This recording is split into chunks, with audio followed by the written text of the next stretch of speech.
Good morning cadets. पिछले paper जो solve हम लोग किए थे उसमें जाने थे कि कॉमन सब्जेक्ट्स और एफसीबीसी के बारे में, लेकिन ये पार्ट 4 हम कवर नहीं कर पाए थे। तो इसमें आज हम लोग पार्ट 4 यानी कोर विशेष स्पेशल सब्जेक्ट में मिलिट्री स्पेशल आर्म फोर्सेस से क्वेश्चन होंगे और उसी को आज हम अभ्यास करने वाले हैं। तो इसको आप सारा देख लीजिए और इसको पीडीएफ में अगर चाहिए तो मुझे व्हाट्सअप करेंगे और मैं पीडीएफ आपको व्हाट्सअप कर दूंगा। तो बिना देर किए चलिए शुरुआत करते हैं। मैं हूं संतोष सर और आप देख रहे हैं एनसीसी मिग 21। और इसमें जो एग्ज़ाम आने वाले हैं 23 के एग्ज़ाम के दृष्टिकोण से हम लोग अभ्यास कर रहे हैं जो किस तरह से पेपर आता है, और 2-4 अभ्यास कर लेते हैं तो अल्फ़ा ग्रेड निश्चित है। और इस पर मैं काफ़ी प्रयास कर रहा हूं कि मेरे कैडेट्स जो कि विशेष रूप से जो कैडेट्स परीक्षा देने वाले हैं, चाहे A certificate, B certificate, C certificates के लिए, वो परेशान है और निश्चित रूप से सफलता मिली। क्योंकि पिछले ईयर में बहुत ज़्यादा फेल हुए थे कैडेट्स, और इतना मेहनत करने के बाद ही जब फेल हो जाते हैं तो उसका कोई मतलब नहीं रह जाता है। तो इसलिए अल्फ़ा, ब्रेवो, चार्ली तीनों में से कोई आया सही है, लेकिन अल्फ़ा के लिए प्रयास कीजिए। आइए बिना देर किए शुरू करते हैं। कोर स्पेशल आर्म्ड फोर्सेस 20 अंक का रहेगा। क्वेश्चन फर्स्ट है, रिक्त स्थानों की पूर्ति करो, फिलिंग द ब्लैंक्स। ए में है भारत में सुरक्षा सेनाओं के commander dash dash dot dot dot होता है। तो भारत में सुरक्षा सेनाओं का कमांडर जो होता है प्रेसिडेंट होता है, यानी कि राष्ट्रपति होता है। तो इस समय राष्ट्रपति हैं रिस्पेक्टेड द्रौपदी मुर्मू जी, वो तीनों सेनाओं के हेड हैं। अगला क्वेश्चन है, थल सेना के अध्यक्ष का नाम क्या है? तो इस समय थल सेना अध्यक्ष का नाम है मनोज पांडे, जनरल मनोज पांडे। गोरखपुर ग्रुप के कमांडर का नाम क्या है? तो गोरखपुर ग्रुप के कमांडर का नाम है ब्रिगेडियर दीपेंद्र रावत। अपने बटालियन के एसएम का नाम लिखिए। तो अपने बटालियन का एसएम कौन है आप लोग पता कर लेंगे। ऐसे 102 के एसएम है विजय प्रकाश हौलदार, सूबेदार मेजर विजय प्रकाश। अपने बटालियन के सूबेदार मेजर का नाम लिखिए। तो ये इसमें आप लिख देंगे। इन्फेंट्री सेक्शन कमांडर का रैंक किस टाइप का होता है? तो इन्फेंट्री सेक्शन के कमांडर का रैंक हौलदार स्तर का होता है। ये तो रहा फिलिंग द ब्लैंक्स। इसके बाद क्वेश्चन है, आर्मी मेडिकल कोर का मुख्य कार्य क्या है? आर्मी मेडिकल का मुख्य कार्य क्या है? What is the main work of army core in Indian army? तो उत्तर है, आर्मी मेडिकल कोर का मुख्य कार्य सेना के अंदर बीमार तथा घायलों की चिकित्सा करना है और दूसरी बीमारियों से भी जो है उन्हें बचाना है।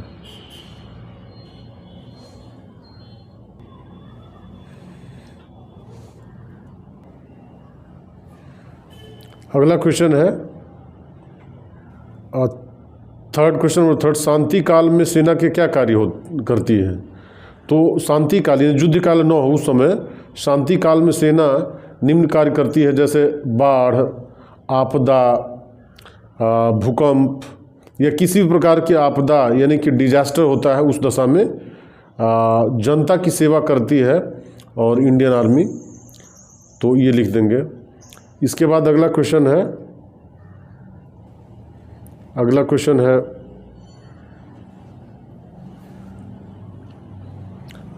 परिभाषा लिखो।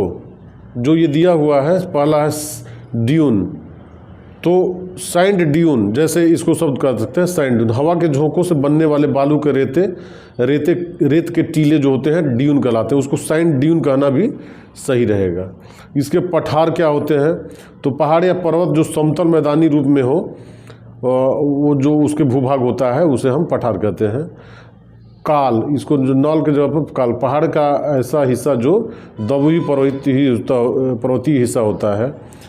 सैडल, दो पहाड़ियों के बीच का हिस्सा जो घोड़े की काठी के जैसा होता है। इस पर किसी पर्वत के बाजू के समान निकली हुई शाखा जो ढलती हुई दूर तक जाती है उसे इस पर कहते हैं। अब इसके बाद है मैप की परिभाषा लिखिए। मैप की परिभाषा हम लोग जो है देखेंगे कि मैप की परिभाषा क्या है। तो मैप की परिभाषा लिखो। मैप किसी कागज़ या कपड़े पर धरातल का किसी स्केल के में चिन्हित किया गया स्वरूप जो भूभाग को दर्शाता है उसे मानचित्र या मैप कहते हैं। निम्नलिखित रूढ़ चिन्हों को बनाएं। तो रूढ़ चिन्ह यानी कि कन्वेंशनल साइन होते हैं या जियोग्राफिकल साइन होता है, मिलिट्री में मैप पर ये दिखाई देते हैं।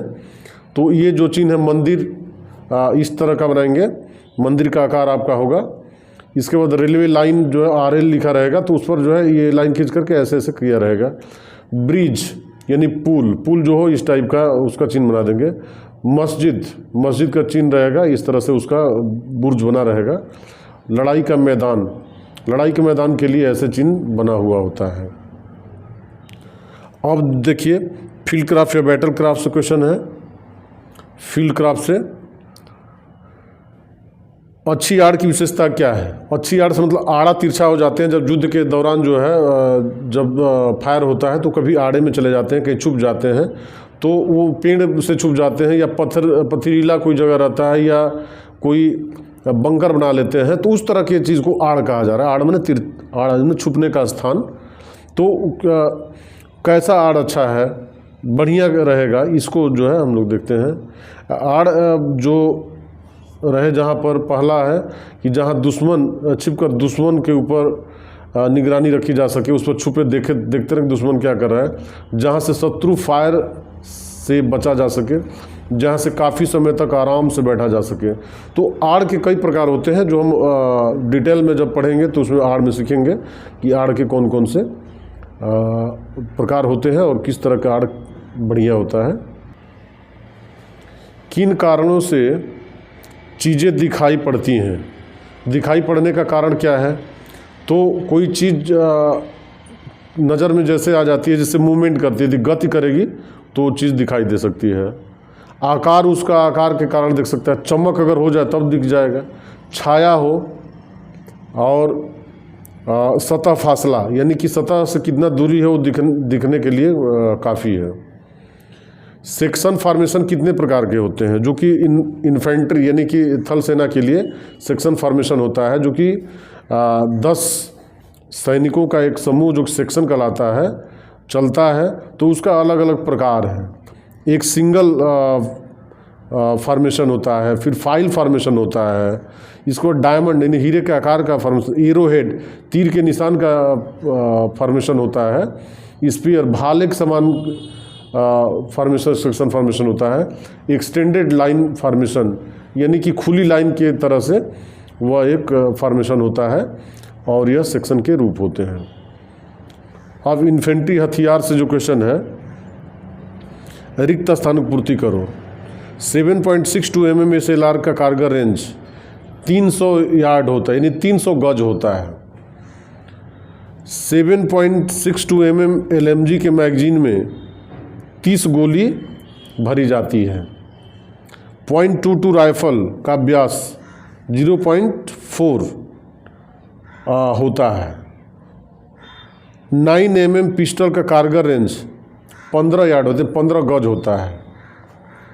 7.62 mm SLR जवान की एक जातीय हथियार होता है। अब क्वेश्चन है 7.62 mm SLR और 5.56 इंसास राइफल में अंतर स्पष्ट कीजिए। दोनों में क्या अंतर होता है तो देखते हैं। तो 7.62 mm SLR एक तरफ लिख लेते हैं, एक तरफ लिखते हैं 5.56 इंसास राइफल। पहला देखिए अंतर, 7.62 हाई वेट होता है, भारी वजन का होता है, जबकि 5.56 इंसास कम वजन का होता है। दूसरा जो है इसका 7.62 का रेंज कम है, जबकि 5.56 रेंज का जो है लंबा होता है, यानी दूर तक जाता है। 7.62 मैगजीन जो होता है वह लुढ़का हुआ है, जबकि 5.56 मैगजीन पारदर्शी है। 7.62 mm SLR इसके जो व्यास है की व्यवस्था नहीं है, इसके नाइट साइड की व्यवस्था है। तो नाइट में, रात में जो है समस्या होती है, लेकिन इसमें नहीं होती है। तो इस तरह से 7.62 mm SLR और 5.56 इंसास राइफल का अगला क्वेश्चन है, रिक्त स्थानों की पूर्ति करो। एक प्लाटून में सेक्शन होता है, एक प्लाटून में 3 सेक्शन होता है। एक सेक्शन में 10 सैनिक होते हैं और एक प्लाटून में यानी कि 30 हो जाएंगे। ऑपरेशन विजय 1999 में हुआ था, जब कारगिल युद्ध हुआ था जम्मू कश्मीर में, कारगिल जगह पर। अब अगला है, अपने कमांडिंग CO का नाम बताना है। तो आप अलग अलग लिख लेंगे, अगर 102 से हैं तो कर्नल AK मिश्रा CO है। प्लाटून का तोपखाना 2 इंच होता है। गर्ल्स कैडेट की स्थापना 1949 में हुआ था, 1949 में हुआ था। इसके बाद हम देखते हैं कि जो गलत के सामने गलत का निशान लगाना है। कारगिल युद्ध 1980 में हुआ था, गलत है। भारत चीन युद्ध 1962 में हुआ था, सही है। पानीपत का प्रथम युद्ध 1526 में हुआ था, सही है। उत्तर प्रदेश की राजधानी गोरखपुर है, गलत है। हमारे देश के सबसे अच्छा स्नो स्केटिंग की जगह गुलमर्ग है, सही है। अगला क्वेश्चन है, भारतीय सेना में वीरता के लिए प्रदान किए जाने वाले 5 पुरस्कारों के नाम लिखिए। तो भारतीय सेना में अगर कोई बहादुरी काम किया है तो सबसे पहले उसे मिलता है परमवीर चक्र। इसके बाद मिलता है अशोक चक्र, महावीर चक्र, कीर्ति चक्र, वीर चक्र, शौर्य चक्र।